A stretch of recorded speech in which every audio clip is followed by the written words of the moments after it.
Buenas tardes, le damos la bienvenida a un domingo más en el Diálogo Live, la palabra de Dios en acción.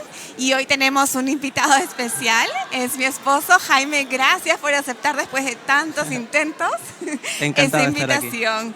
El día de hoy hemos escuchado una prédica que personalmente a mí me conmovió muchísimo. ¿Por qué no me avergüenzo del Evangelio? Y bueno, recordábamos cómo empezó o cómo se dio esa prédica, ¿no? Pablo tenía el deseo de ir a Roma, pero no podía. Lamentablemente no podía, pero el deseo era tan fuerte que lo llevó a escribir una carta. Y esta carta se inicia con un versículo que es la base luego de un tratado monumental del cristianismo. Este versículo lo voy a leer otra vez, ya lo hemos escuchado en la prédica, pero me gustaría compartirlo con ustedes en casa, si pueden lo desean anotar y luego expandir en un estudio más profundo. Romanos 1:16, porque no me avergüenzo del Evangelio, porque es poder de Dios para salvación a todo aquel que cree, al judío primeramente y también al griego.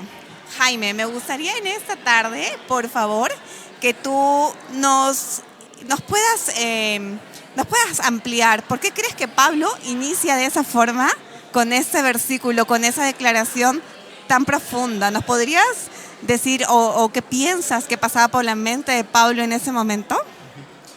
Sí, primero que todo es una declaración, la verdad, bastante extraña empezar un versículo diciendo porque no me avergüenzo del Evangelio.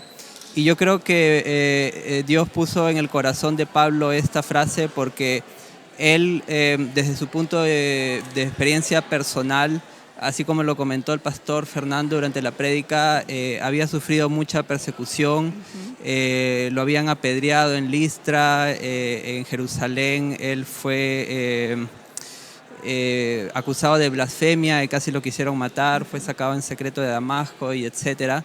Entonces él sabía de que los otros hermanos en la fe también muy probablemente estén pasando por una situación similar.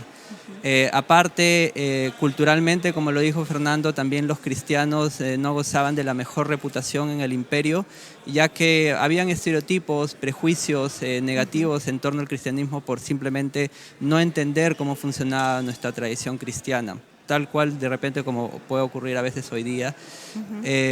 Aparte, ellos eran monoteístas, los cristianos, y eso chocaba un poco con la religión. Con la cultura de ese momento, ¿no? Un poquito más acércate del micro. Sí. Perfecto. ¿Y crees que hoy en día los cristianos nos sentimos de alguna forma así? ¿Crees que la sociedad nos presiona y eso nos frena a predicar el Evangelio? ¿Qué piensas tú? Yo creo que hoy en día sí los cristianos no estamos, al menos en esta sociedad europea, siendo perseguidos o apedreados como Pablo, pero culturalmente sí estamos afectados por algunos prejuicios. Por ejemplo, como dijo Fernando durante la prédica, ellos, la media, las escuelas, las universidades tratan injustamente de ridiculizar la historia que se cuenta en la Biblia, de esta forma quitándole la gloria que le pertenece a Dios y en cierta forma burlándose un poco de nosotros. Y el problema es que un humano a veces no puede tolerar mucho la burla, y eso a veces puede generar que algunos cristianos se refrenen o no quieran compartir del Evangelio. Eso es cierto. Muchas veces se cree erróneamente que la ciencia pues, es más poderosa o los fundamentos de la ciencia tienen más poder sobre la fe. Y eso es muchas veces difícil para nosotros, ¿no? No entramos en confrontaciones porque para nosotros está claro que es la gloria de Dios la que prevalece, sobre todo conocimiento. La ciencia y la sabiduría vienen de Dios. Así es. Así es. Y nos gustaría también conversar contigo un poco porque, bueno, personalmente me da la impresión que Pablo, en vez de avergonzarse y sabiendo todo ese contexto cultural, todo ese contexto que estaba viviendo Pablo, pasa todo lo contrario. Él se siente orgulloso. Él se siente orgulloso. ¿Cuáles crees que sean las razones principales por las que él se sentía orgulloso y hace esa declaración poderosa? Porque él había experimentado de primera mano el poder que tiene el Evangelio en transformar vidas.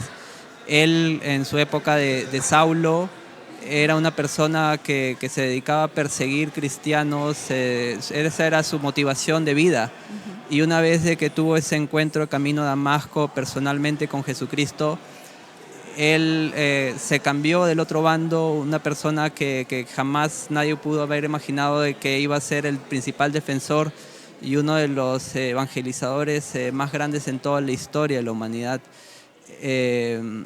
Entonces él sabía que este mensaje que le llegó a él en su momento podía hacer que otras personas lo tengan y que puedan hallar perdón, que puedan hallar un sentido en su vida. Y es por eso de que él, al contrario de avergonzarse, él se sentía orgulloso de predicar el Evangelio, tanto así de que incluso estaba capaz de dar su vida por él mismo.